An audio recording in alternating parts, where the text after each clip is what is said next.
আসসালামু আলাইকুম ওয়ারাহমাতুল্লাহি ওয়াবারাকাতুহু। প্রিয় ভাই ও বোনেরা, আপনি কি জানেন এমন একটি সময় আছে যখন আল্লাহ নিজেই ডাক দেন, কে আমাকে ডাকবে, আমি তার ডাকে সাড়া দেব।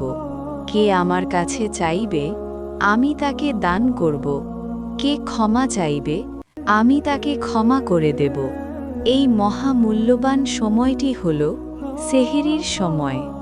আজকের এই ভিডিওতে আমরা জানব কেন সেহরির সময় দোয়া এত দ্রুত কবুল হয়, দরুদ শরীফ কেন দোয়া কবুলের চাবিকাঠি, সেহরির সময় কোন আমল করলে রোজা হবে বরকতময়, আর কোন ভুলগুলোর কারণে আমরা এই সুবর্ণ সুযোগ হারিয়ে ফেলি। ভিডিওটি শেষ পর্যন্ত দেখবেন ইনশাআল্লাহ, কারণ শেষের আমলটি আপনার পুরো রমজান বদলে দিতে পারে। সেহরির গুরুত্ব কুরআন ও হাদিসের আলোকে। প্রিয় দর্শক, সেহরি শুধু খাবার খাওয়ার সময় নয়, এটি একটি বরকতময় ইবাদতের সময়। রাসূলুল্লাহ সাল্লাল্লাহু আলাইহি ওয়াসাল্লাম বলেছেন, তোমরা সেহরি খাও, কারণ সেহরিতে বরকত রয়েছে। আরেক হাদিসে এসেছে, মুসলমানদের রোজা আর অন্যদের রোজার পার্থক্য হল সেহরি খাওয়া। এই সময় আল্লাহর রহমত নাজিল হয়, ফেরেশতারা বান্দার জন্য দোয়া করেন, হৃদয় নরম হয় আর গুনাহ মাফির দরজা খুলে যায়। সেহরির সময় দোয়া কেন এত গুরুত্বপূর্ণ? সেহরির সময় হল রাতের শেষ তৃতীয়াংশ, যাকে বলা হয় ওয়াক্তুস সাহার। এই সময় সম্পর্কে রাসূল সাল্লাল্লাহু আলাইহি ওয়াসাল্লাম বলেছেন, আল্লাহ তাআলা দুনিয়ার আকাশে নেমে এসে ঘোষণা করেন, কে আছো যে আমাকে ডাকবে, আমি তার ডাকে সাড়া দেব। কে আছো যে আমার কাছে চাইবে, আমি তাকে দান করব। কে আছো যে ক্ষমা চাইবে, আমি তাকে ক্ষমা করে দেব। কুরআনে আল্লাহ বলেন, নেককাররা রাতের শেষ প্রহরে ক্ষমা প্রার্থনা করে। সেহরির সময় দোয়া করলে দোয়া কবুল হয়, গুনাহ মাফ হয়, রিজিকে বরকত আসে, মন শান্ত হয় আর রোজা কবুল হয়। দরুদ শরীফ দোয়া কবুলের চাবিকাঠি। প্রিয় ভাই ও বোনেরা, দরুদ শরীফ ছাড়া দোয়া অনেক সময় আসমান ও জমিনের মাঝে ঝুলে থাকে।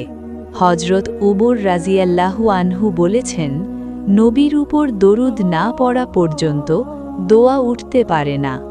রাসূল সাল্লাল্লাহু আলাইহি ওয়াসাল্লাম বলেছেন, যে ব্যক্তি একবার দরুদ পড়ে, আল্লাহ তার উপর 10টি রহমত নাজিল করেন, 10টি গুনাহ মাফ করেন, 10টি মর্যাদা বৃদ্ধি করেন। আর কিয়ামতের দিন দরুদ বেশি পড়া ব্যক্তি হবে রাসূল সাল্লাল্লাহু আলাইহি ওয়াসাল্লামের সবচেয়ে নিকটবর্তী। কেন দোয়ার শুরু ও শেষ দরুদ দিয়ে করবেন? কারণ দরুদ দিয়ে দোয়া শুরু করলে দোয়ার দরজা খুলে যায়, দরুদ দিয়ে দোয়া শেষ করলে দোয়া ফেরত যায় না। আল্লাহ দরুদ অবশ্যই কবুল করেন, তাই দুই দরুদের মাঝখানে দোয়া কবুল হওয়া প্রায় নিশ্চিত।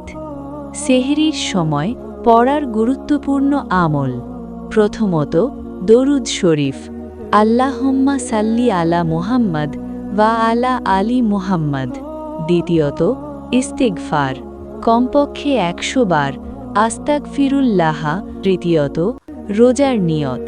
নিয়ত মানে মনের সংকল্প, হে আল্লাহ, আমি তোমার সন্তুষ্টির জন্য রমজানের ফরজ রোজা রাখছি। এই সময় নিজের ভাষায় বলুন, হে আল্লাহ, আমার রোজা কবুল করুন, আমার পরিবারকে হেফাজত করুন, আমার গুনাহ মাফ করুন, আমার অন্তরকে পবিত্র করুন, আমাকে হালাল রিজিক দান করুন, আমাকে দিনের উপর অটল রাখুন। চোখের পানি আর ভাঙ্গা হৃদয় নিয়ে করা দোয়া কখনো ফিরিয়ে দেওয়া হয় না। সেহরির সময় যে ভুলগুলো আমরা করি, গল্পগুজব করে সময় নষ্ট করা, দেরিতে উঠে দোয়ার সুযোগ হারানো, অতিরিক্ত খাওয়া আর মোবাইলে ব্যস্ত থাকা এই ভুলগুলো আমাদের সেহরির বরকত নষ্ট করে দেয়। প্রিয় দর্শক, সেহরি শুধু খাবার নয়, সেহরি হল আল্লাহর সাথে একান্ত সাক্ষাতের সময়। আজ থেকেই সিদ্ধান্ত নিন, একটি সেহরিও দোয়া ও দরুদ ছাড়া কাটাবেন না। আল্লাহ আমাদের সবাইকে রমজানের প্রতিটি মুহূর্ত কাজে লাগানোর তৌফিক দান করুন। আমিন।